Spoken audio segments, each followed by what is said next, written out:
থেকে মুক্ত করবেন বা তাদের মৃত্যু পর্যন্ত আল্লাহ তাআলা কোনো বিপদে তাদেরকে দিবেন না। দুইটা পুরস্কার। আর এটা যদি না করো, ইন্নাল্লাহি জাযা লা ইউখার লা ইউখিরু লাউ কুনতুম তাআলামুন। তোমরা যদি আল্লাহর ইবাদত না করো, আল্লাহকে যদি ভয় না করো, আর আমার আনুগত্য না করো, অচিরেই তোমাদের মধ্যে বিপদ আসতেছে।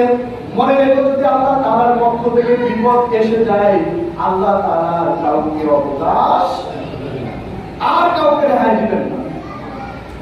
যদি আল্লাহর পক্ষ থেকে বিপদের ফয়সালা হয়ে যায়, আযাবের ফয়সালা হয়ে যায়, গজবের ফয়সালা হয়ে যায়, তখন আর তওবা করে তাসবিহ পড়ে আর কোনো লাভ হবে না। এটা কার ঘোষণা?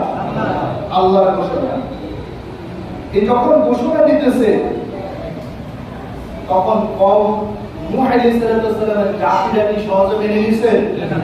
মানে না।